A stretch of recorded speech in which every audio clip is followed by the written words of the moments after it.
नमस्कार, स्वागत है आपका करियर एजुनेस्ट पर। और दोस्तों, इस वीडियो में हम बात करने वाले हैं जो सेमेस्टर सेकंड है उसका माइनर पेपर है होम साइंस का, जिसका नाम है nutrition A life span approach.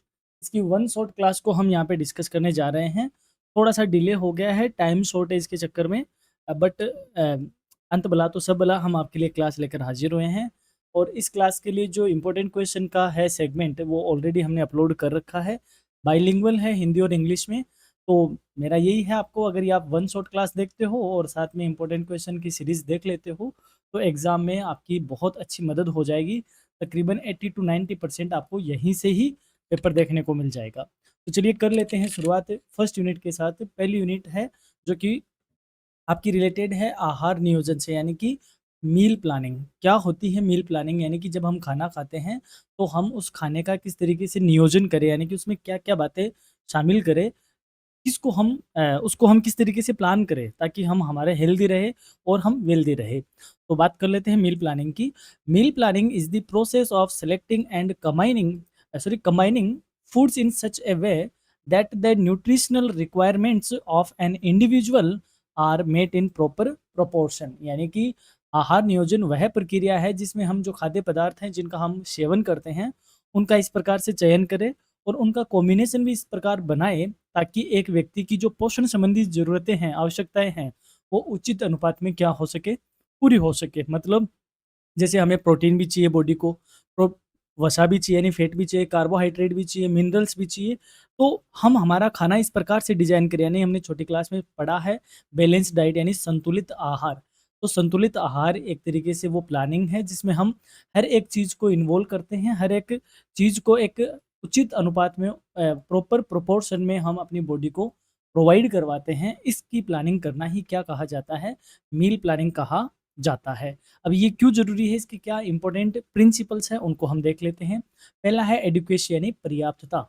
The diet should provide all essential nutrients in recommended amounts. यानी कि जो हम आहार ले रहे हैं उसमें आवश्यक सभी पोषक तत्व है अनुशंसित मात्रा में, यानी जितनी ज़रूरत हो उस मात्रा में होने चाहिए। सेकंड है बैलेंस यानी संतुलन। Proper proportion of carbohydrates, proteins, fats, vitamins and minerals should be maintained. यानी कि जो हम खाना ले रहे हैं, संतुलित आहार ले रहे हैं, उसमें कार्बोहाइड्रेट की, प्रोटीन की, वसा की, विटामिन की और खनिज का एक उचित अनुपात होना चाहिए। फिर है वेराइटी यानी कि विविधता। खाना अलग अलग तरीके का होना चाहिए। Inclusion of different food items to prevent monotony and ensure nutrient diversity. यानी अलग-अलग तरीके का हमें खाद्य पदार्थ लेना चाहिए ताकि एक रास्ता न रहे और सभी पोषक तत्व हमें मिल सके। यानी कि ज़रूरत से ज़्यादा एक विटामिन का यदि आप सेवन करते हो तो वो भी हमारी बॉडी के लिए क्या होता है, नुकसानदायक होता है। तो हम हमारे खाने को इस प्रकार प्लान करें कि उसमें मोनोटोनी ना हो, यानी एक रास्ता ना हो, जबकि उसमें क्या हो, डाइवर्सिटी हो, अलग-अलग तरीके का उसमें खाना हो। फिर है मॉडरेशन यानी संयम। Avoiding excess intake of calories, fats, sugar and salt. हमें कैलोरी, वसा, चीनी और नमक का अधिक सेवन करने से क्या करना चाहिए, बचना चाहिए। यानी कि हमें अपनी ज़बान पे थोड़े स्वाद पे क्या रखना पड़ेगा, संयम रखना होगा। फिर है पर्सनल एंड कल्चरल प्रेफ़रेंसेस। यानी कि आपकी व्यक्तिगत पसंद क्या है और आपकी सांस्कृतिक पसंद क्या है, आपको उसके अकॉर्डिंग अपना मील प्लान करना चाहिए। ऐसा नहीं कि जैसे मान लो जिसको आप फ़ॉलो करते हो वह मछली खाता है तो आपको भी मछली खानी चाहिए, ज़रूरी नहीं। आपका व्यक्तिगत प्रेफ़रेंस आपके खाने में ज़रूर होना चाहिए। यानी कि यदि आप नॉन-वेज नहीं खाते हो तो आपको नॉन-वेज से बचना चाहिए। और फिर आपकी जो कल्चरल प्रेफ़रेंस है वो आपको क्या कहती है? एज़ पर कल्चरल प्रेफ़रेंस आपको अपना मील प्लान करना होगा। Meal plans should respect food habits, traditions and choices. भोजन की जो आदतें हैं वो परंपरा, रुचि और सम्मान के साथ होनी चाहिए। Practicality and cost effectiveness. व्यवहार्यता होनी चाहिए और लागत प्रभावशीलता होनी चाहिए। यानी कि आपने यूट्यूब पे देख लिया कि एक अच्छी डाइट क्या हो, तो सामने निकल के आया अक्षय कुमार और अक्षय कुमार की डाइट के अकॉर्डिंग आपने फ़ॉलो करना स्टार्ट किया। क्या अक्षय कुमार की डाइट आपके लिए कॉस्ट इफेक्टिव है? क्योंकि उसकी डाइट और आपकी डाइट दोनों क्या है, अलग-अलग है। तो हम क्या वह प्रैक्टिकली अफ़ोर्ड कर सकते हैं क्या? तो अपनी डाइट क्या होनी चाहिए? Diet should be affordable, locally available and easy to prepare. आहार ऐसा हो जो सस्ता हो, यानी आपके बजट में आता हो, आसानी से उपलब्ध हो सकते हो और पकाने में क्या हो, ईज़ी होना चाहिए। तो ये बेसिक प्रिंसिपल है मील प्लानिंग के। अब हम बात करते हैं बैलेंस्ड डाइट की, यानी कि संतुलित आहार क्या होता है। A balanced diet is one that provides all nutrients in a right quantity and proportion to maintain health, vitality and overall well-being. संतुलित आहार वह है जो सभी पोषक तत्व उचित मात्रा में और उचित अनुपात में प्रदान करता है ताकि स्वास्थ्य, ऊर्जा और समग्र कल्याण, शरीर का समग्र कल्याण बना रहे। यानी ये आपके लिए इंपॉर्टेंट है, एग्जाम में आपसे पूछा जाएगा, what do you mean bye balanced diet.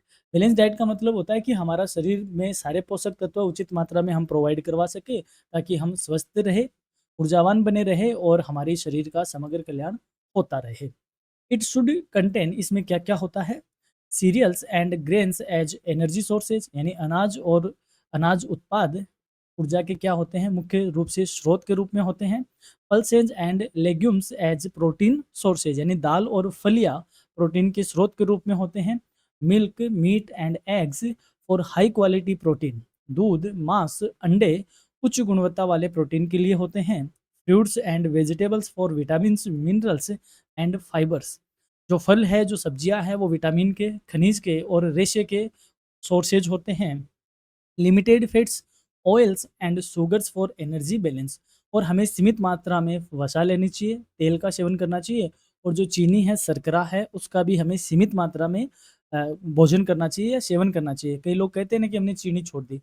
चीनी को यदि आप, यानी जो शुगर है उसको यदि आप छोड़ दोगे टोटली और उसका थोड़ा भी डोज अपने शरीर में नहीं लोगे तो आपकी ऊर्जा, यानी कि आपका जो एनर्जी लेवल है वह डगमगा जाएगा। इसलिए उचित मात्रा में शर्करा की भी बॉडी को क्या होती है, नीड होती है।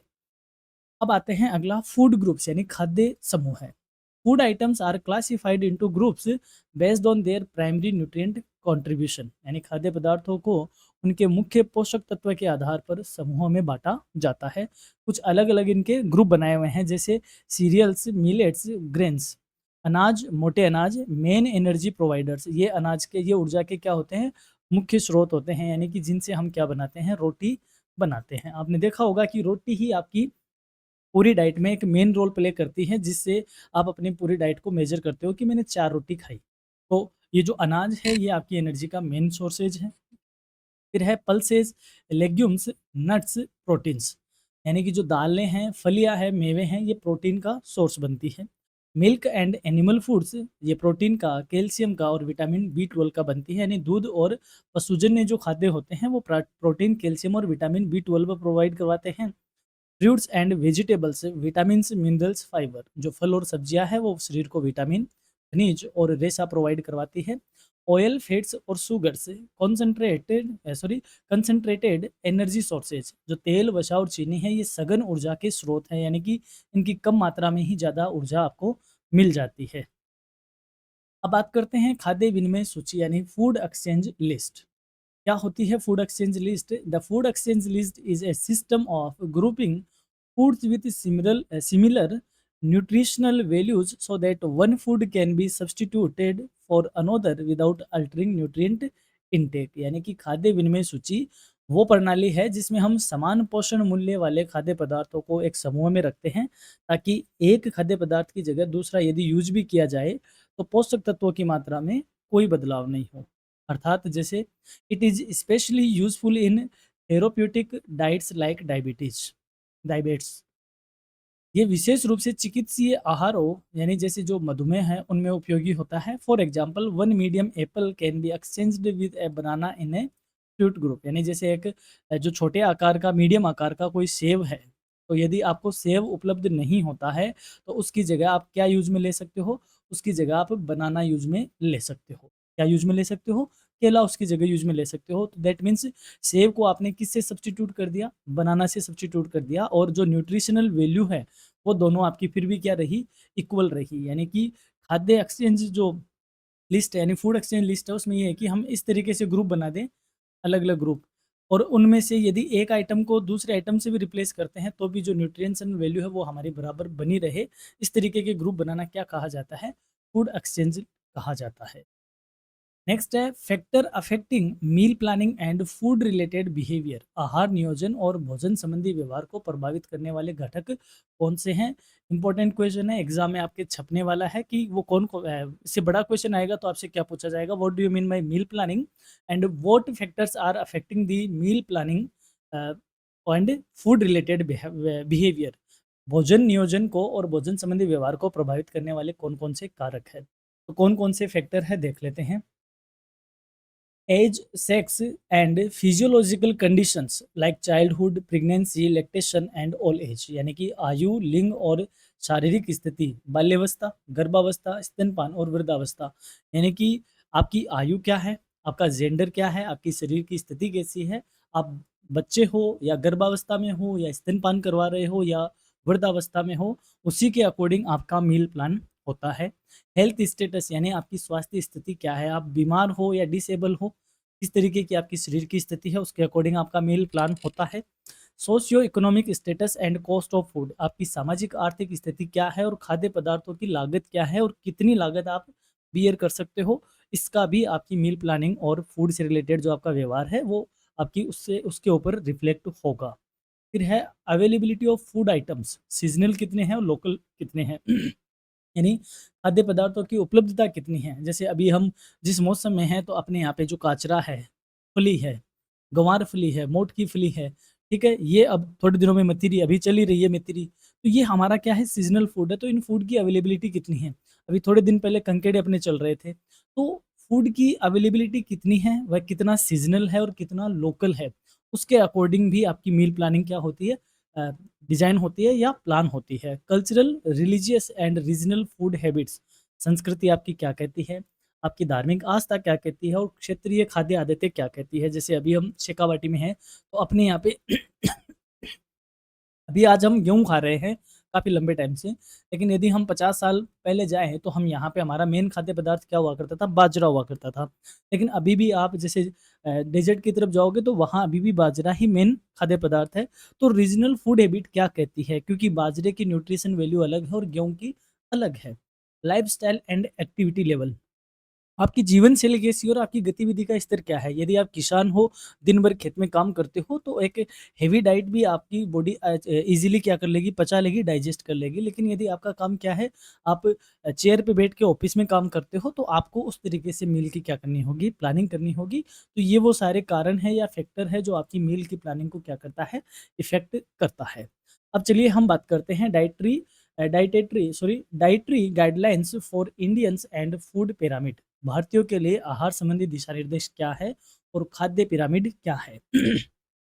ICMR and NIN provide dietary guidelines for Indians, यानी जो आईसीएमआर है और आई एनआईएन जो संस्था है वो भारतीयों के लिए आहार संबंधी दिशा निर्देश जारी करती है। दे एम्पसाइज, इनके अनुसार वो बताते हैं, eating A variety of foods, यानी भोजन हमें विविध रूप से करना चाहिए, यानी कि हमारा जो भोजन है उसमें एक जैसा खाना नहीं होना चाहिए, हमें उसमें विविधता लानी चाहिए। अब आप दोस्तों जैसे आप थोड़ा-सा अपने कल्चरल वैल्यूज़ को देखोगे कि हमारे जैसे महीने में कोई ना कोई एक बार कोई ना कोई फेस्टिवल आ जाता है और उस दिन हम खाना थोड़ा अलग तरीके का बनाते हैं, ताकि बॉडी को सारी चीज़ें जो रिक्वायरमेंट होती है वो हम बॉडी को देते हैं। यदि कभी ऑफ सीजन होती है, कुछ भी नहीं आता, तो आपने देखा होगा कि माँ है जो माता की जोत ले लेती है, किसी भेरू जी की जोत ले लेती है और अपने घर में कोई अलग तरीके का खाना बन जाता है। तो ये जो कल्चरल है उसमें इन चीज़ों को अडॉप्ट किया था कि अपनी जो खाना है उसमें क्या बनी रहे, वैरायटी बनी रहे, खाने में विविधता होनी बहुत ज़रूरी है। Ensuring adequate cereals, pulses and vegetables, अनाज, दालें और सब्जियां प्राप्त पर्याप्त मात्रा में होनी चाहिए। Moderate use of fats and sugars, वसा का और शर्करा का सीमित उपयोग होना चाहिए। ऐसा नहीं कि आपको इनको पूरी तरीके से छोड़ देना है और ऐसा भी नहीं कि बहुत ज़्यादा आपको इनका सेवन करना है। ड्रिंकिंग सेफ वाटर, स्वच्छ पानी पीना चाहिए। एनकरेजिंग फिजिकल एक्टिविटी, और शारीरिक गतिविधि को बढ़ावा देना चाहिए। जैसे आपका पैदल चलना, ज़्यादा से ज़्यादा पैदल चलने की कोशिश करें, अगर हो सके मॉर्निंग वॉक करें, हो सके और फिजिकल एक्सरसाइज वगैरह करें, तो ये आपका होना चाहिए। The food pyramid is a visual guide that places cereals at the face, followed by fruit and vegetables, then proteins and fats, oil at the top in minimum quantity। यानी जो खाद्य पिरामिड है वो एक दृश्य मार्गदर्शक है जिसमें सबसे नीचे अनाज होता है, फिर फल और सब्जियाँ होती है और उसके ऊपर प्रोटीन की स्रोत और सबसे ऊपर कम मात्रा में वसा और खाद्य पदार्थ होते हैं। यानी कि फूड पिरामिड इस तरीके से होता है दोस्तों। इसमें जो सबसे ज़्यादा मात्रा होती है वो किसकी होनी चाहिए? वो होनी चाहिए सीरियल्स की यानी अनाज की। सबसे ज़्यादा मात्रा अनाज की, फिर उसके बाद फल सब्जियों की, फिर यहाँ प्रोटीन की और ऊपर ही ऊपर वसा और शुगर की। यानी कि चीनी, नमक और जो तेल है वो सबसे कम होना चाहिए। उससे थोड़ा ज़्यादा फिर क्या होनी चाहिए? प्रोटीन होनी चाहिए, उससे ज़्यादा क्वांटिटी में फल सब्जियाँ होनी चाहिए और उससे ज़्यादा क्वांटिटी में क्या होनी चाहिए? अनाज का सेवन करना चाहिए। तो इस तरीके का पिरामिड बनना एक दृश्य गाइड बताता है कि हमें किस तरीके से हमारी डाइट को प्लान करना है। इसको कहा जाता है फूड पिरामिड। आई होप आप इन चीज़ों को समझ रहे हो। यदि आप समझ पा रहे हो तो आप कमेंट करके ज़रूर बताइएगा कि हमारी क्लास आपको किस तरीके से हेल्पफुल साबित होती है, क्योंकि आपकी कमेंट ही हमें आगे की क्लास को डिजाइन करने में हेल्प करते हैं। अब चलिए नेक्स्ट टॉपिक को देख लेते हैं। Overview of methods for assessment of nutrient needs. पोषक तत्वों की आवश्यकताओं के आकलन की विधियों का अवलोकन। यानी पोषक तत्वों की क्या आवश्यकताएं हैं और कौन सी वो विधियां हैं। Nutrients need can be assessed during using. पोषक तत्वों की आवश्यकताओं का आकलन हम इन तरीकों से कर सकते हैं। डाइटरी सर्वेज यानी आहार सर्वेक्षण करके, 24 hour recall, food frequency questionnaire. यानी हमें कहीं सर्वे करना है तो 24 घंटे का स्मरण रख के भोजन की आधार पे एक क्वेश्चनरी तैयार करके हम एक डाइटरी सर्वे कर सकते हैं। एंथ्रोपोमेट्रिक मेथड्स यानी कि जो मानव विमितीय विधियां है, जैसे हाइट कितनी होनी चाहिए, वेट कितना होना चाहिए, बीएमआई कितनी होनी चाहिए, मिड आर्म और सरकमफेरेंस क्या होना चाहिए। यानी कि उम्र के आधार पे, जेंडर के आधार पे, पर्टिकुलर एज में कितनी लंबाई होनी चाहिए, उसका कितना वज़न होना चाहिए, हाथ की जो मध्य भुजा परिधि है वो कितनी होनी चाहिए, एटसेट्रा, एटसेट्रा। बायोकेमिकल टेस्ट करके यानी जैव रासायनिक परीक्षण करके, जैसे ब्लड का टेस्ट करके, यूरिन का टेस्ट करके, इनसे एनालिसिस किया जाए न्यूट्रिएंट लेवल को। यानी कि रक्त और मूत्र की जाँच से पोषक तत्व का स्तर का पता किया जा सकता है। क्लिनिकल असेसमेंट, नैदानिक मूल्यांकन यानी फिजिकल साइंस ऑफ डिफिशियंसी और एक्सेस। यानी पोषक तत्वों की या तो कमी होगी शरीर में या अधिकता होगी, तो शारीरिक लक्षणों का निरीक्षण करके भी हम पोषक तत्वों की आवश्यकताओं का अनुमान लगा सकते हैं। कभी देखते नहीं क्या, जैसे मान लो आपको अचानक से चक्कर आ गए, तो आपके घर में जो भी आपकी दादी है, दादा है, मम्मी है, पापा है, वो कहते हैं आँख खोल के दिखा, आँख को नीचे से खींचते हैं कि कितनी रेड हो रखी है या नहीं रोकी। आपकी हथेली को चेक करते हैं, क्यों देखते हैं कि कहीं इसमें खून की कमी तो नहीं है, एनीमिया तो नहीं हो गया। तो ये क्या है, एक फिजिकल साइन ही तो है, जिससे ये पता चलता है कि शरीर की क्या लक्षण हो रहे हैं, शरीर को कोई पोषक तत्वों की कमी है या नहीं है। पीलिया होता है तो नाखून का पीला पड़ना, तो ये सिम्पटम्स भी होते हैं और ये शरीर के लक्षण हमें किसका बताते हैं, हमारे उन चीज़ों को बताते हैं। आपकी त्वचा में रूखापन होता है तो उस तरीके के विटामिन की कमी होती है, प्रोटीन की कमी होती है। तो ये सारी चीज़ें, इन सब से हम किसका पता लगाते हैं, शरीर की पोषक तत्वों की आवश्यकताओं का पता लगाते हैं। अब बात करते हैं यूनिट सेकंड की। अब तक हम देख रहे थे यूनिट फर्स्ट को, अब यूनिट सेकंड में हम बात करते हैं adult nutrient requirements for adult man and women. वयस्क पुरुष व महिला के लिए पोषक तत्वों की क्या आवश्यकता है। यानी कि एक वयस्क जो महिला और पुरुष है उनको किस तरीके से न्यूट्रिएंट वैल्यू या न्यूट्रिएंट रिक्वायरमेंट रहती है। Nutrient requirements during child adulthood vary according to age, gender, activity level and physiological conditions. यानी जो प्रौढ़ अवस्था है, एडल्ट अवस्था है, उसमें पोषक तत्वों की आवश्यकता लिंग के आयु के आधार पे, जेंडर के आधार पे, गतिविधि का लेवल क्या है, कितनी ज़्यादा फिजिकल एक्टिविटी की जा रही है और शारीरिक स्थिति कैसी है, आदि बातों पे निर्भर करता है। रिकमेंडेड डाइटरी अलाउंसेज यानी RDA provides the standard intake level. यानी जो अनुशंसित आहार मात्रा है, इसका मानक प्रदान करती है। यानी कि कितना होना चाहिए एक एडल्ट बॉडी में, किस किस तरीके से क्या क्या चीज़ें कितनी होनी चाहिए। जैसे एनर्जी है, men generally require more calories than women due to higher muscles mass and activity. ऊर्जा की बात करें तो पुरुषों में सामान्यतः महिलाओं से ज़्यादा अधिक ऊर्जा की आवश्यकता होती है, क्योंकि उनकी मांसपेशियों और शारीरिक गतिविधि क्या होती है, अधिक होती है। इसलिए जो एडल्ट पुरुष है उसको एनर्जी की ज़्यादा नीड है एक महिला के कंपैरिजन में।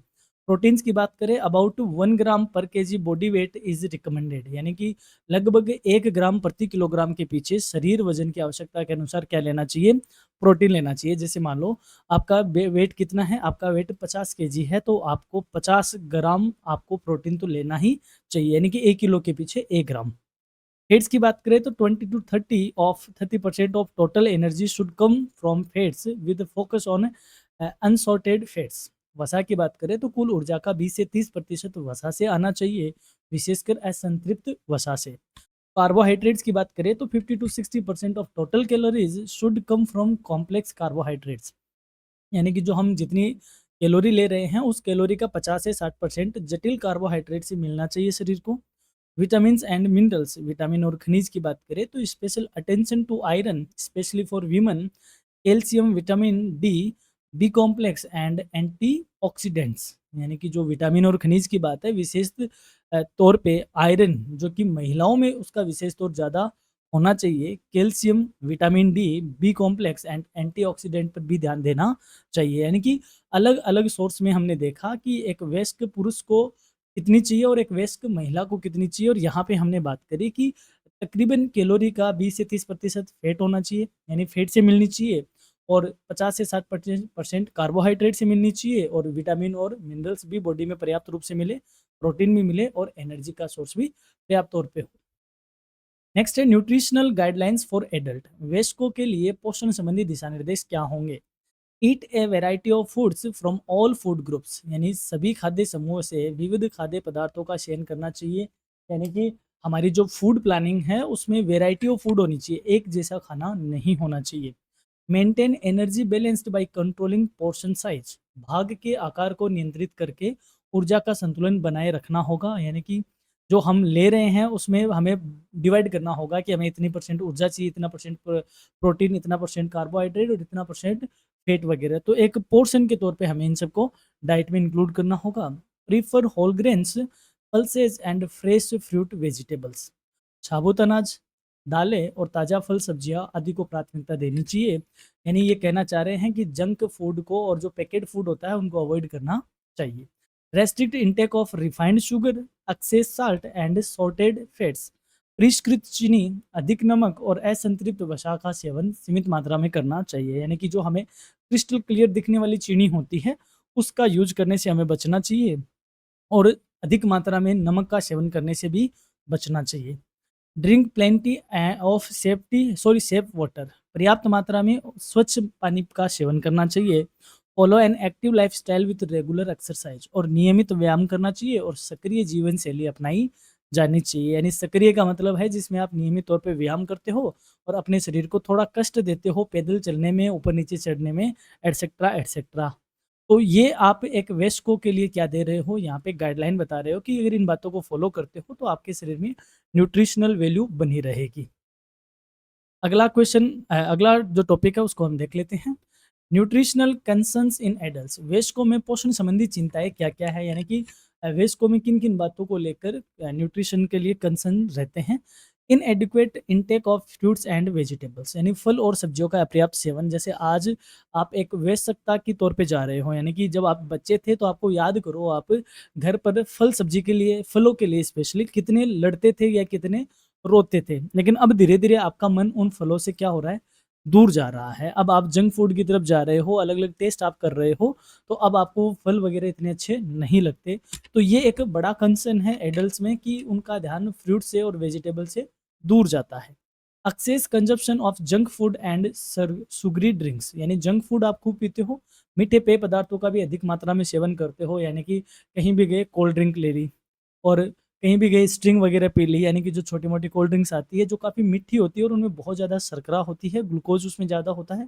तो कहने का मतलब जंक फूड वगैरह पिज़्ज़ा खा लिया, बर्गर खा लिया, मोमोज़ खा लिए, फ्राइड मोमोज़ खा लिए, एटसेट्रा, एटसेट्रा। इनका कंज़म्पशन ज़्यादा एक्सेस में हो रहा है, तो ये भी एक एडल्ट्स में कंसर्न है। Iron deficiency anaemia specially in women, महिलाओं में आयरन की कमी होती है, विशेषकर महिलाओं में होती है। यानी कि अब क्योंकि इस तरीके का खाना खाएँगे तो जो वयस्क महिलाएँ हैं उनमें एनीमिया देखने को मिल जाता है। Obesity due to sedentary lifestyle, गतिहीन जीवन शैली के कारण मोटापा। आज जैसे आप देखते हो बच्चों को, कई बच्चे बहुत ज़रूरत से ज़्यादा मोटे हो जाते हैं। यानी मोटापा क्यों हो रहा है?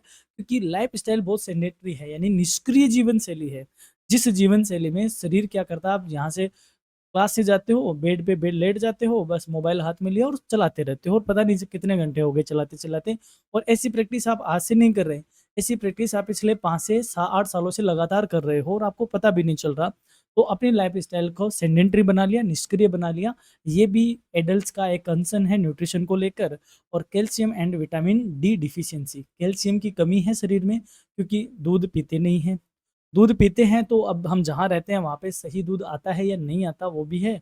और विटामिन डी, क्योंकि धूप में तो हम चलना भी पसंद नहीं कर रहे हैं, और विटामिन डी का जो अच्छा सोर्स है वो धूप होता है, तो हम वो लेते ही नहीं हैं, तो हड्डियाँ कमज़ोर हो रही है। तो कहने का मतलब जो न्यूट्रिशनल कंसर्न है एडल्ट्स में, या चिंताएँ हैं, या यूँ कहें प्रॉब्लम है, वो सारे इन पॉइंट्स में आप समझ सकते हो। अब बात करते हैं diet and lifestyle related disease and their prevention, यानी आहार और जीवन शैली संबंधी रोग क्या है और उनकी हम कैसे रोकथाम कर सकते हैं। पहला है ओबेसिटी, यानी कि मोटापा। Control diet, regular exercise, reducing junk food, यानी हम नियंत्रित आहार करें, नियमित तौर पे व्यायाम करें और जंक फूड का हम परहेज कर ले, खाए ही नहीं, तो हम मोटापे से दूर हो सकते हैं, इसको हम रोक सकते हैं।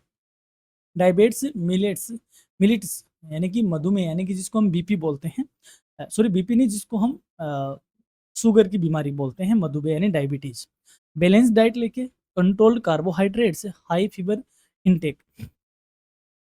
फाइबर इंटेक, संतुलित आहार लेकर, नियंत्रित तौर पे कार्बोहाइड्रेट लेकर, और उच्च रेशा सेवन करके, यानी कि ऐसा खाना खाए जिसमें ज़्यादा फाइबर हो। जैसे आपने सुना होगा कि जो शुगर के पेशेंट होते हैं, डायबिटीज के होते हैं, वो कहते हैं सेजने की फली खाओ, ठीक है, उनको हम कहते हैं गवार फली खाओ, क्योंकि इनमें ज़्यादा फाइबर होता है। तो ऐसा नहीं कि वो खा रहे हैं इसलिए शुगर में ज़्यादा फायदा दे रहे हैं, वो इसलिए क्योंकि उनमें फाइबर ज़्यादा है। यदि वो सांगरे की सब्जी भी खाएंगे तो भी उनको फ़ायदा होगा। तो डाइट को प्रॉपर तरीके से प्लान करके इन रोगों को हम रोक सकते हैं। हाइपरटेंशन यानी उच्च रक्तचाप, low salt intake, avoiding processed food, weight management, यानी नमक का कम सेवन करना, प्रोसेस्ड फूड से बचना और वज़न को कंट्रोल करने से हम उच्च रक्तचाप जैसी बीमारी को रोक सकते हैं। कार्डियो कार्डियोवैस्कुलर डिजीज़, यानी कि जो हृदय रोग है, low saturated fats, inclusion of omega 3 fatty acids, physical activity, यानी वसा को हम कम लें, ओमेगा 3 फैटी एसिड का हम सेवन करें, शारीरिक गतिविधियों को हम करें, तो हम हृदय रोग की बीमारियों को क्या कर सकते हैं, रोक सकते हैं।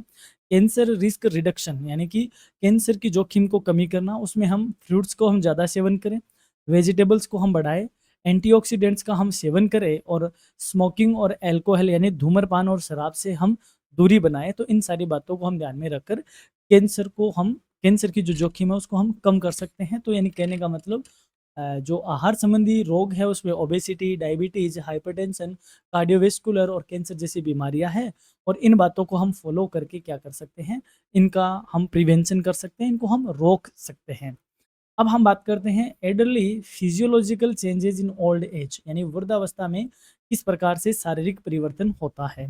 तो पहला ही decrease metabolism and energy needs, यानी कि चयापचय और ऊर्जा की आवश्यकता में कमी हो जाती है। जैसे शरीर बुढ़ापे की तरफ बढ़ता है तो मेटाबॉलिज्म की रेट कम हो जाती है और एनर्जी की नीड कम होती है। Reduce appetite and taste sensitivity, यानी भूख में कमी हो जाती है और स्वाद की संवेदनशीलता कम हो जाती है। यानी कि आपने देखा होगा कि आपके घर में कोई दादा है, दादी है, तो उनका इतना ज़्यादा मन नहीं ललचाता। आपने कहा कि दादी मैगी खाएगी क्या? तो दादी कहेगी ठीक है, अगर आप देते हो तो अच्छी बात है, या फिर दादी मना ही कर देगी कि मुझे नहीं चाहिए। क्योंकि बुढ़ापे में टेस्ट सेंसिटिविटी क्या हो जाती है, कम हो जाती है, और भूख भी क्या हो जाती है, रिड्यूस हो जाती है। Dental problems affecting food intake, दांतों की समस्या यानी दांत का गिर जाना वह भोजन के सेवन को क्या करता है, प्रभावित करता है। एक वही भोजन खाया जा सकता है जो फिर मुंह से चबाया जाए, तो ये भी एक चेंजेस होता है। डिक्लाइन इन डाइजेस्टिव इफिशियंसी, पाचन क्षमता में भी कमी होती है। आज आप बच्चे हो तो आपने, जैसे हम कहते हैं कि अगर आप दूध के साथ छाछ का सेवन करते हो तो शरीर में प्रॉब्लम होती है, लेकिन अगर छोटे बच्चों को आप दोनों चीज़ दोगे तो उसका पाचन शक्ति इतना स्ट्रांग होता है कि वो इन दोनों चीज़ों को डाइजेस्ट कर जाएगा। लेकिन वहीं अगर आप ओल्ड एज को दोगे तो वहाँ तो बहुत ज़्यादा इससे क्या हो जाएगी, प्रॉब्लम क्रिएट हो जाएगी। Loss of muscles mass and bone density, मांसपेशियां और अस्थि घनत्व का ह्रास होता है, तभी त्वचा क्या होती है, झुर्रीदार हो जाती है और हाथ वार लटकने लगते हैं, क्योंकि जो बोन डेंसिटी है वो क्या हो जाती है, वीक हो जाती है, और जो मसल्स है उसका जो घनत्व है, डेंसिटी है, वह भी कम हो जाता है। फिर है वीक इम्यूनिटी, रोग प्रतिरोधक क्षमता कमज़ोर हो जाती है, इसलिए बुढ़ापे में बहुत जल्दी-जल्दी क्या होते हैं, बीमार होना स्टार्ट हो जाता है। तो ये भी फिजियोलॉजिकल चेंजेज़ होते हैं ओल्ड एज में, ये क्वेश्चन भी इम्पोर्टेंट आपके लिए हो सकता है। फिर है RDA and nutritional guidelines for elderly elderly वृद्धों के लिए आरडीए एवं पोषण संबंधी दिशा निर्देश क्या है? पहला यानी कि जो बुढ़ापा है या यूँ कहें वृद्धावस्था है, उसमें क्या दिशा निर्देश होने चाहिए ताकि एक स्वस्थ न्यूट्रिशनल गाइडलाइन उनके लिए बताई जा सके। पहला है lower calorie intake according to reduced activity, यानी कि अगर गतिविधि कम है तो उसके अनुसार कैलोरी का सेवन भी क्या करना चाहिए, कम करना चाहिए। Adequate protein to prevent muscles loss, यानी कि मांसपेशियों के ह्रास से बचने के लिए पर्याप्त मात्रा में प्रोटीन का सेवन होना चाहिए। Calcium and vitamin D to prevent osteoporosis, यानी अस्थि रोग से बचाव के लिए कैल्शियम और विटामिन डी आवश्यक रूप से हो ताकि हड्डियां मजबूत बनी रहे। High fibre diet for better digestion and prevention of constipation, पाचन शक्ति सुधारने हेतु और कब्ज को रोकने के लिए फाइबर युक्त यानी कि जो रेशा है जिस खाने में, वह भोजन हमें ज़्यादा ग्रहण करना चाहिए। Adequate fluids to prevent dehydration, निर्जलीकरण को रोकने के लिए पर्याप्त मात्रा में तरल पदार्थों का सेवन करना चाहिए। Small frequent meals to improve appetite and digestion, यानी भूख को और पाचन को सुधारने के लिए थोड़े थोड़े अंतराल से क्या करना चाहिए, भोजन ग्रहण करना चाहिए। कब? बुढ़ापे की बात यहाँ पे हो रही है। अब हम बात करते हैं nutritional and health concerns in old as and there management. वृद्धावस्था में पोषण और स्वास्थ्य संबंधी समस्याएं और उनका प्रबंधन, यानी कि वृद्धावस्था जब आती है तो इस तरीके तो स्वास्थ्य समस्याएं देखने को मिलती है और उनका हम बुढ़ापे में किस प्रकार से पोषण यानी न्यूट्रिशन पे ध्यान दिया जा सकता है। तो पहला है मल न्यूट्रिशन, यानी कि कुपोषण। ड्यू टू पुअर एपेटाइट और लिमिटेड फूड इंटेक, भूख का कम होना और सीमित भोजन का सेवन करने से पोषक तत्वों में भरपूर मतलब इसको हम किस तरीके से बताएं, क्योंकि तीनों चीज़ एक साथ लिखी हुई है। मल न्यूट्रिशन क्या होता है? कुपोषण होता है। कुपोषण कब आएगा? जब भूख में क्या हो जाएगी, कमी हो जाएगी और फूड भी कम मात्रा में किया जाएगा। इससे बचने के लिए क्या किया जाना चाहिए? Managed by nutrient dense food, यानी ऐसे पदार्थ खाए जाए ताकि उनमें पोषक तत्व क्या हो, भरपूर मात्रा में हो। यानी अभी हम कह रहे हैं कि बुढ़ापे में भूख कम लगती है, कम लगती है इसका मतलब भोजन कम किया जाएगा। भोजन कम किया जाएगा तो कुपोषण के शिकार हो जाएँगे। तो वो जो कम भूख लगती है उसमें जो भोजन कर रहे हैं उस भोजन को हमें किससे भरपूर करना चाहिए? पोषक तत्वों से भरपूर कर देना चाहिए ताकि मल न्यूट्रिशन से हम क्या नहीं हो सके, ग्रसित नहीं हो सकते। ऑस्टियोपोरोसिस, यानी कि अस्थि रोग होना या अस्थि क्षय होना, यानी कि हड्डियों का कमज़ोर होना। Prevented by calcium and vitamin D intake, यानी भोजन में कैल्शियम की मात्रा को बढ़ाया जाए और विटामिन डी का सेवन किया जाए ताकि इस अस्थि क्षय से क्या हो सके, बचाव हो सके। कॉन्स्टिपेशन यानी कब्ज का होना, manage by high fibre diet and fluids, यानी कि जो रेशा युक्त भोजन है वो ज़्यादा से ज़्यादा हो और पर्याप्त रूप में तरल पदार्थ से हम क्या कर सकते हैं, कब्ज को या कॉन्स्टिपेशन को मैनेज कर सकते हैं। ओबेसिटी और अंडरवेट, यानी मोटापा होना या कम वजन होना। Balanced calorie intake with exercise, संतुलित कैलोरी सेवन किया जाए और व्यायाम से हम इस दोनों सिचुएशन को, चाहे वो ओबेसिटी हो चाहे अंडरवेट हो, दोनों को कंट्रोल कर सकते हैं। क्रोनिक डाइजीज यानी डिजीज यानी दीर्घकालिक रोग होना, यानी diabetes, hypertension, heart disease controlled with diet and lifestyle, यानी मधुमेह का होना या उच्च रक्तचाप का होना या हृदय रोग होना, इनको हम सही आहार और सही जीवन शैली से क्या कर सकते हैं, नियंत्रित कर सकते हैं। तो बुढ़ापे में इस तरीके के रोग होने को होते हैं या देखने को मिलते हैं और इन बातों को ध्यान में रखकर हम इन रोगों को क्या कर सकते हैं, प्रिवेंट कर सकते हैं और हम हेल्दी न्यूट्रिएंट चीज़ों की तरफ हम फोकस कर सकते हैं। अब आता है फैक्टर्स कंट्रीब्यूटिंग टू लॉन्गेविटी, यानी दीर्घायु में योगदान देने वाले कारक कौन-कौन से हैं, यानी कि वो कौन-कौन से कारक हैं जो आपको दीर्घायु बनाते हैं। पहला है balanced diet rich in natural unprocessed foods, प्राकृतिक और अप्रसंस्कृत खाद्य पदार्थों से युक्त संतुलित आहार अगर आप लेते हो तो आप दीर्घायु होते हो। रेगुलर फिजिकल एक्टिविटी यानी नियमित शारीरिक गतिविधि करोगे तो हमारी जो उम्र है या आयु है वह ज़्यादा होगी। Positive mental health and stress management, सकारात्मक मानसिक स्वास्थ्य हो और हम स्ट्रेस को सही ढंग से मैनेज करते हो तो हम दीर्घायु होंगे। Avoiding of smoking and alcohol, धूम्रपान और शराब से हमें बचे बचे रहना होगा। Good medical care and preventive health checkups, अच्छी चिकित्सा देखभाल और नियमित स्वास्थ्य जांच करवाना हमें दीर्घायु बनाएगा। और strong social and family support system, मजबूत सामाजिक और पारिवारिक सहयोग प्रणाली का होना, यानी कहने का मतलब गृह क्लेश का कम होना। गृह क्लेश कब कम होगा? जब हमारे रिश्ते मजबूत होंगे। तो ये सारी चीज़ें हमें क्या करती है? हमें दीर्घायु बनाने में योगदान देती है। अब बात कर लेते हैं यूनिट थर्ड की। यूनिट थर्ड में हम डिस्कस करने वाले हैं प्रेगनेंसी फिजियोलॉजिकल चेंजेस, यानी गर्भावस्था में किस प्रकार शरीर में परिवर्तन होते हैं। During pregnancy the body undergoes several changes to support the growing foetus, यानी गर्भावस्था के दौरान जब भ्रूण का विकास होता है एक माँ के शरीर में, तो उस टाइम माँ के शरीर में या उस महिला के शरीर में बहुत सारे परिवर्तन होते हैं, जैसे increased blood volume and cardiac output, यानी रक्त की मात्रा और हृदय की क्रियाशीलता बढ़ जाती है। हार्मोनल चेंजेस होते हैं, प्रोजेस्टेरोन एंड एस्ट्रोजन राइज, यानी कि हार्मोनल परिवर्तन होते हैं। प्रोजेस्टेरोन और एस्ट्रोजन में क्या होती है? वृद्धि होनी शुरू हो जाती है। Increased fat deposition for energy reserve, यानी कि ऊर्जा भंडारण हेतु शरीर पे वसा का जमाव होना स्टार्ट हो जाता है, ताकि जो फैट है वह शरीर पे क्या हो सके? रिजर्व हो सके। Nausea, vomiting and altered taste in early pregnancy, यानी कि जब प्रारंभिक अवस्था होती है गर्भावस्था में, तब जी मचलाता है, उल्टी होती है और स्वाद में भी क्या होता है? बदलाव होता है। Expansion of uterus and pressure on digestive organs, यानी गर्भाशय का फैलना स्टार्ट हो जाता है, क्योंकि उसमें भ्रूण का धीरे धीरे विकास होगा तो गर्भाशय बड़ा होगा और उसका पाचन अंगों पर क्या पड़ेगा? दबाव पड़ेगा। इंक्रीज्ड न्यूट्रिएंट एब्जॉर्प्शन एफिशिएंसी, और पोषक तत्वों के अवशोषण की क्षमता में क्या होती है? वृद्धि होनी स्टार्ट होती है, क्योंकि प्रेगनेंसी में कई तरीके के चेंजेज होते हैं। तब हम देखते हैं कि प्रेगनेंसी में किस प्रकार से फूड का क्या करना चाहिए, गाइडलाइन होती है। तब जब प्रेग्नेंट होती है कोई लेडी, तो किस प्रकार से उसको न्यूट्रिशनल गाइडलाइन को फॉलो करना होना चाहिए।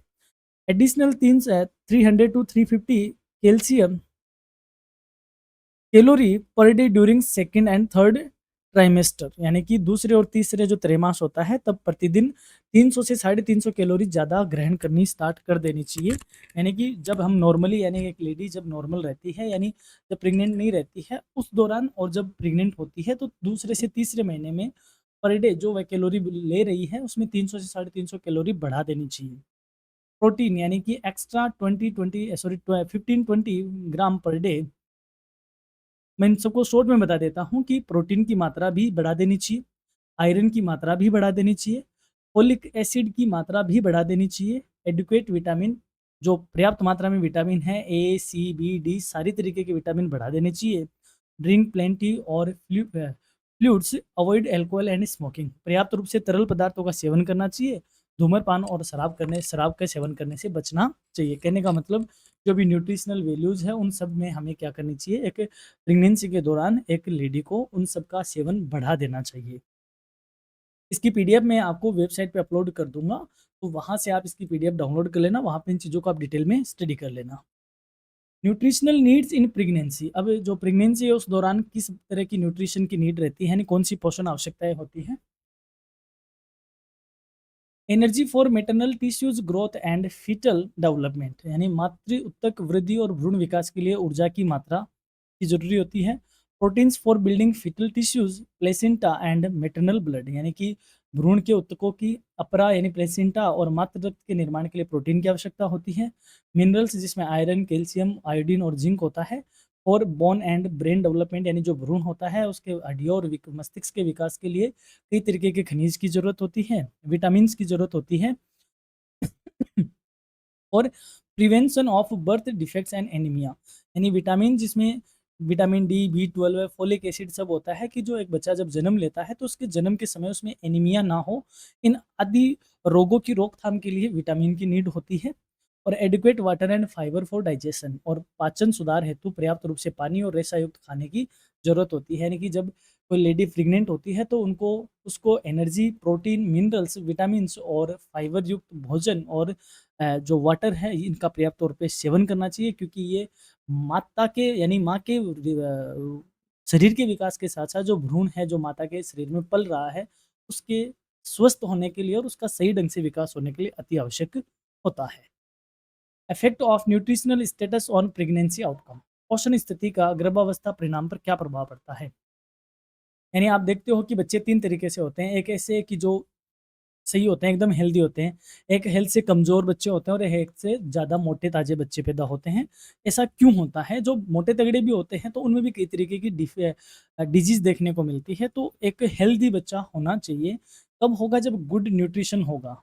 यानी जब अच्छा पोषण होगा, माता अगर अच्छा पोषण लेगी तो हेल्दी बेबी होगा, नॉर्मल बर्थ वेट होगा, फ्यूअर कॉम्प्लिकेशंस यानी कि शिशु स्वस्थ होगा, सामान्य जन्म भार होगा, जन्म के समय जो वज़न होता है स्टैंडर्ड का वही होगा और जटिलताएँ कम से कम होंगी। यदि और प्रोटीन क्या हो जाता है यानी कि मल न्यूट्रिशन हो जाता है यानी कुपोषण हो जाता है, ये कब होगा? अगर माता सही पोषण नहीं लेगी तो जन्म के समय भार कम होगा, प्रीमेच्योर डिलीवरी होगी यानी समय से पहले ही प्रसव हो जाएगा, स्टिल बर्थ यानी कि मृत जन्म भी हो सकता है और बर्थ डिफेक्ट्स भी होंगे, कई तरीके के जन्म दोष एक बच्चे में देखने को होंगे। और यदि ज़रूरत से ज़्यादा न्यूट्रिशन भी लेती है तो ओबेसिटी होती है यानी कि मोटापा आता है। तो गैस्ट्रेशनल यानी डायबिटीज़, हाइपरटेंशन, डिफ़िकल्ट लेबर यानी कि गर्भकालीन मधुमेह हो जाता है बच्चे को, उच्च रक्तचाप की बीमारी से ग्रसित हो सकता है और प्रेगनेंसी में यानी डिलीवरी में भी उसमें भी कॉम्प्लिकेशंस होते हैं। तो कहने का मतलब न्यूट्रिशन प्रॉपर होने चाहिए ताकि बच्चा क्या हो? हेल्दी। अब बात करते हैं optimal weight gain and it's components. गर्भावस्था में उपयुक्त वजन वृद्धि और उसके घटक क्या-क्या है? तो इन चीज़ों को आप पढ़ लेना कि रिकमेंडेड वेट होना चाहिए 10 से 12 किलो के बीच में। और अगर बात करें तो फिटस इतना केजी का होना चाहिए, प्लेसेंटा इतना होना चाहिए, एनियोटिक फ्लूइड इतना होना चाहिए, मैटरनल फैट स्टोर इतना होना चाहिए, ब्लड एंड टिश्यूज़ के ये साइज़ होने चाहिए। तो ये आप इनको देख लेना, ये आपके लॉन्ग आंसर टाइप क्वेश्चन में पूछे जाएँगे। फिर है nutritional related problems in pregnancy and their control. गर्भावस्था में पोषण संबंधी क्या-क्या समस्या है और उनका कैसे नियंत्रण किया जा सकता है? मोस्ट इम्पोर्टेंट क्वेश्चन है। पहला anaemia, prevented by iron rich diet and supplements यानी कि जो एनीमिया है यानी खून की कमी का होना, यदि इस तरीके का है प्रॉब्लम तो आयरन युक्त भोजन लेकर और सप्लीमेंट लेकर इसकी रोकथाम की जा सकती है। Oedema and hypertension controlled with low salt diet and adequate rest यानी कि कम नमक वाला आहार लेना चाहिए और पर्याप्त आराम करना चाहिए, तो सूजन और उच्च रक्तचाप जैसी बीमारी कम हो सकती है। नोशिया एंड वोमिटिंग यानी कि जी मचलाना और उल्टी का होना, तो small fragment frequent meals avoiding strong odours थोड़े-थोड़े समय में कम मात्रा में भोजन किया जा सकता है और तीव्र गंध वाली चीज़ों से बचना होगा। Constipation, high fibre diet and adequate fluids, रेशा युक्त भोजन लें और आहार और पर्याप्त तरल पदार्थों का सेवन करेंगे तो कब्ज़ की जो समस्या है उससे बचा जा सकता है। Gestational diabetes sorry diets gestational diabetes यानी कि ऐसी डायबिटीज़ जो बच्चे को जन्मजात होती है उसको बोलते हैं gestational diabetes. Controlled carbohydrates intake and regular exercise यानी नियंत्रित कार्बोहाइड्रेट का सेवन करके और नियमित रूप से व्यायाम करके जो गर्भकालीन मधुमेह है उसको कम किया जा सकता है। लैक्टेशन फिजियोलॉजी यानी स्तनपान की शारीरिक क्रिया यानी कि दूध पाना, माँ का बच्चे को द्वारा दूध पाना, दैट इज लैक्टेशन। तो वो एक शारीरिक क्रिया है, तो इसका किस प्रकार से इम्पैक्ट आता है? Lactation is controlled by hormones यानी जो स्तनपान है वो हार्मोन द्वारा नियंत्रित होता है। प्रोलेक्टिन स्टिमुलेट मिल्क प्रोडक्शन यानी कि प्रोलेक्टिन है वो दूध के उत्पादन करता है। Oxytocin helps milk ejection let down reflex यानी जो ऑक्सीटोसिन है वो दूध स्रण में सहायक होता है। Milk composition changes from colostrum to mature milk यानी कि दूध की संरचना प्रारंभ में कोलेस्ट्रॉम से लेकर परिपक्व दूध तक बदलती है, जो कि एंटीबॉडी से क्या होता है? भरपूर होता है। Regular breast feeding stimulates continuous milk supply, अगर नियमित तौर पर स्तनपान करवाया जाता है तो दूध का उत्पादन भी लगातार बना रहता है। RDA and nutritional needs of A nursing mother यानी स्तनपान कराने वाली माओ के लिए आरडीए एवं पोषण आवश्यकताएं क्या क्या है?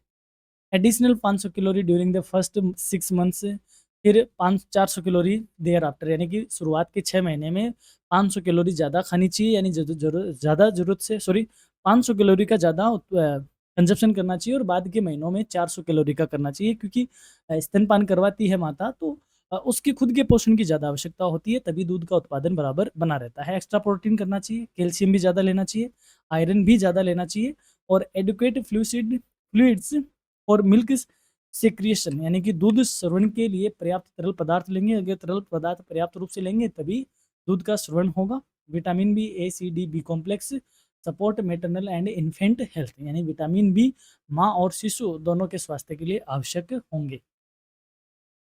Nutritional guidelines for lactating mothers, यानी स्तनपान कराने वाली माताओं के लिए क्या पोषण संबंधी दिशा निर्देश होंगे।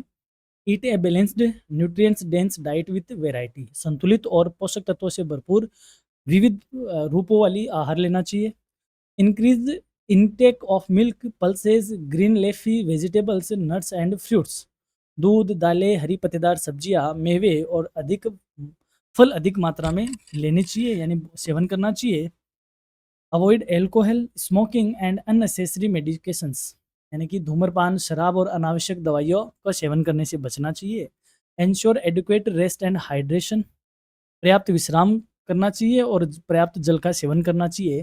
Continue iron and calcium supplementation as advised, चिकित्सक की सलाह के अनुसार सही मात्रा में आयरन का और कैल्शियम का जो सप्लाई है बॉडी को वो बनाए रखना चाहिए ताकि दूध का प्रॉपर उत्पादन हो सके। अब बात करते हैं last but not list unit 4 की, हम बात करते हैं ग्रोथ एंड डेवलपमेंट। यहाँ से आपसे क्वेश्चन पूछा जाएगा कि ग्रोथ का मतलब क्या होता है या डेवलपमेंट का मीनिंग क्या होता है। Growth refers to the quantitative increase in body size such as height, weight and organ size। वृद्धि का अर्थ होता है कि शरीर के आकार में मात्रात्मक वृद्धि का होना, जैसे लंबाई का बढ़ना, वजन का बढ़ना, अंगों का आकार का बढ़ना। Development refers to the qualitative changes like improvement in skills, intelligence and emotional maturity। जबकि विकास का अर्थ क्या होता है, गुणात्मक परिवर्तन, जैसे कौशल में वृद्धि होना, बुद्धिमत्ता का बढ़ना, भावनात्मक परिपक्वता में बढ़ना। तो जैसे कई बार कहते नहीं क्या कि ये शरीर से बड़ा हुआ है लेकिन अभी इसका डेवलपमेंट होना बाकी है। तो डेवलपमेंट बात करता है क्वालिटेटिव की और ग्रोथ बात करती है क्वांटिटेटिव की, यानी शरीर की जो शारीरिक संरचना है उसमें वृद्धि का होना ग्रोथ कहा जाएगा और ओवरऑल डेवलपमेंट होना वो आपके इमोशनल डेवलपमेंट की बात करता है, आपकी स्किल्स के डेवलपमेंट की बात करता है, उसको डेवलपमेंट के नाम से यानी विकास के नाम से जाना जाता है। न्यूट्रिशन प्लेज ए की रोल इन बोथ प्रोसेस, दोनों ही प्रक्रियाओं में पोषण की महत्वपूर्ण भूमिका होती है।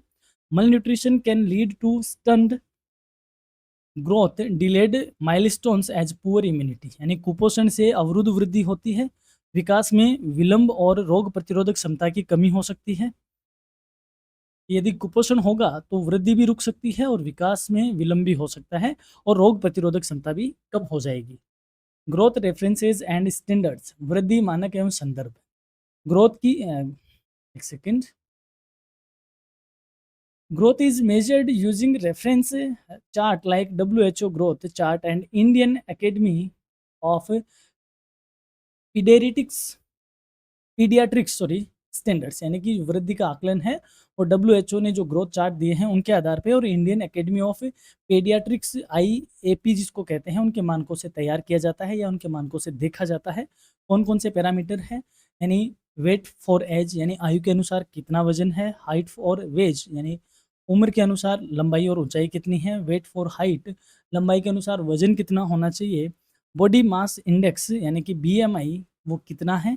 These help in identifying underweight, stunting, wasting और ओबेसिटी। और इन स्टैंडर्ड से हम क्या करते हैं, बच्चों में कम वजन है या वृद्धि कम हो रही है, क्षीणता है या मोटापा है, इन आदि बातों को क्या कर सकते हैं, आइडेंटिफाई करते हैं, पहचानते हैं। आपने देखा होगा एक चार्ट होता है, उस चार्ट में आपकी उम्र पूछी जाती है, आपकी हाइट और वेट पूछा जाता है, उनके अकॉर्डिंग आपका इस तरीके से बॉडी स्ट्रक्चर होना चाहिए। यदि वैसा नहीं है तो हम कहेंगे या तो आप मल न्यूट्रिशन हो यानी कि कुपोषण से ग्रसित हो, या फिर अंडरवेट हो, या फिर ओवरवेट हो, या आप किस तरीके से हैं, यानी कहने का मतलब आप अनहेल्दी है। तो उसमें वो सारे स्टैंडर्ड क्या करते हैं, गाइडलाइन का काम करते हैं। RDA and nutritional guidelines for children, बच्चों के लिए RDA एवं पोषण संबंधी दिशा निर्देश।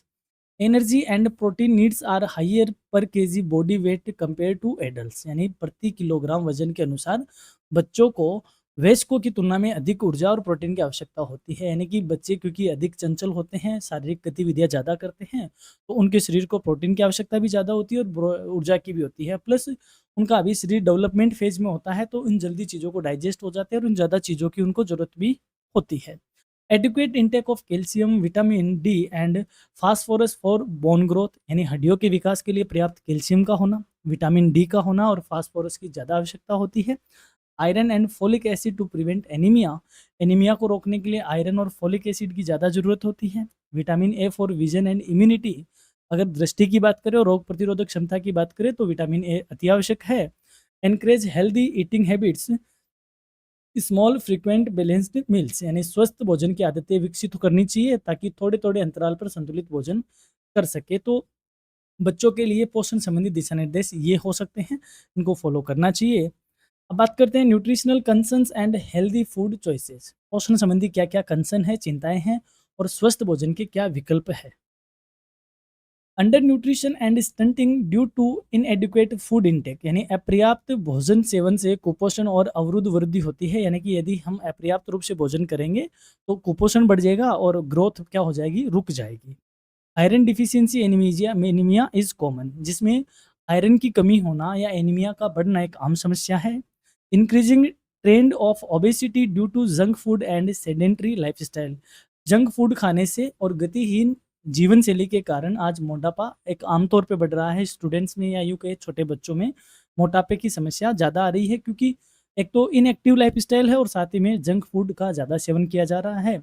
लो intake of fruits, vegetables and milk products, फलों का कम उपयोग करना, सब्जियों का कम उपयोग करना और दुग्ध उत्पादों का सेवन कम होना, ये भी फूड यूँ कहे तो न्यूट्रिशनल कंसर्न्स है, चिंताएँ हैं।